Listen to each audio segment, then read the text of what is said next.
Le mysticisme, dans sa profondeur ontologique, se présente non comme une simple quête d'extase ou d'unité spirituelle, mais comme une dynamique complexe de réintégration des dualismes qui fragmentent la réalité perçue.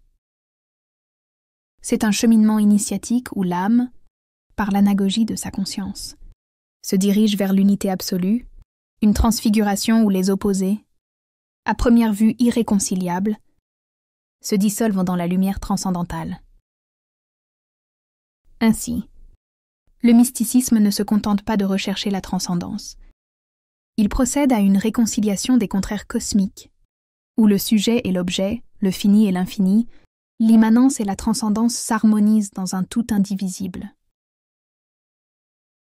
Cette réconciliation des dualismes n'est pas seulement le fruit d'une spéculation métaphysique, mais le terme d'un voyage existentiel, celui de l'âme, libérée des chaînes du sensible, qui, par l'ascèse et la contemplation, s'élève vers l'absolu.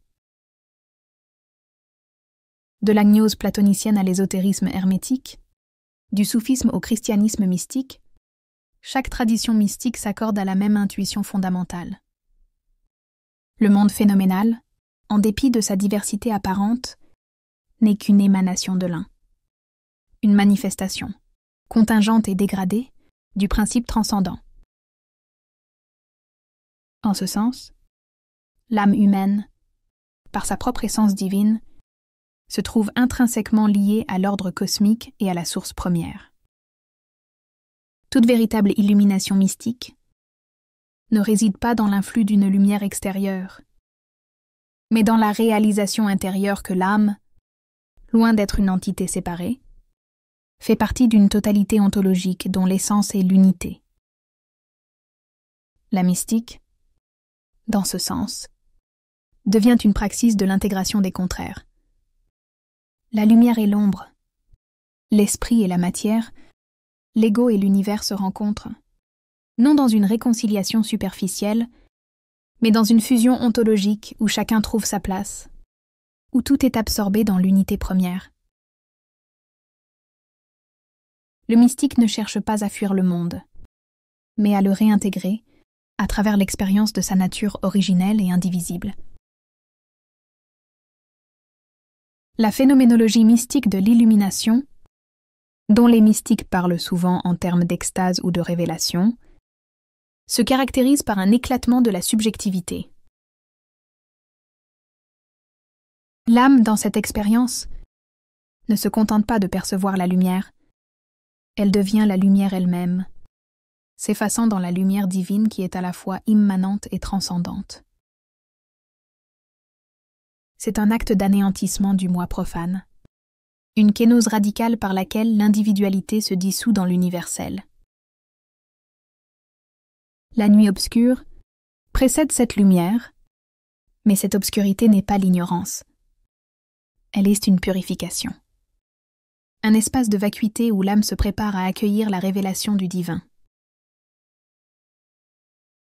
Le lien entre mysticisme et illumination intérieure n'est ainsi pas un simple processus intellectuel ou une quête de clarté rationnelle, mais un mouvement ontologique et épistémologique, un passage de l'ombre à la lumière, où l'âme se libère de la subjectivité et s'ouvre à la contemplation de l'un.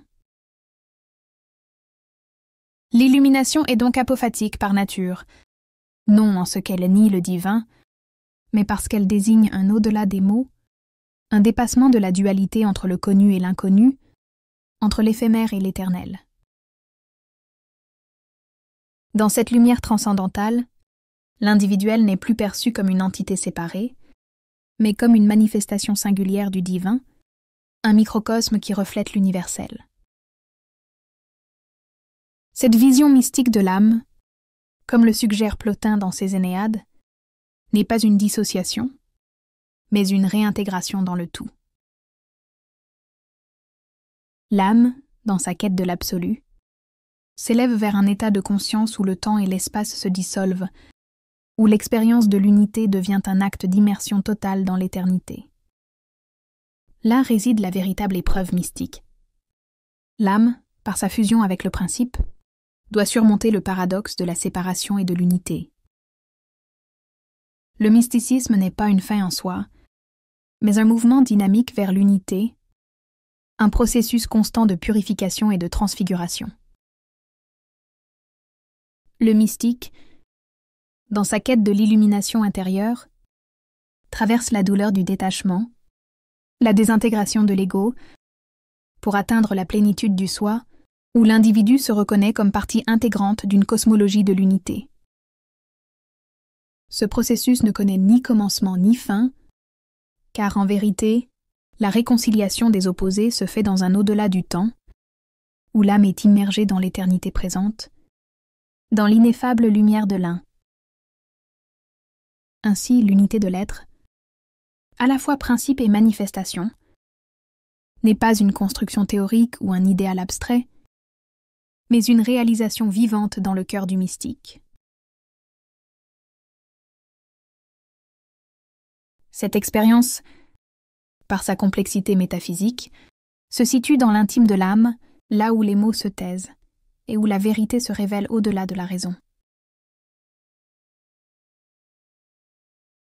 Le mysticisme, dans sa forme la plus pure, est donc une épistémologie de l'être, où la connaissance de soi, du monde et du divin devient une synthèse paradoxale, une réunion de la matière et de l'esprit, du visible et de l'invisible, dans l'unité absolue.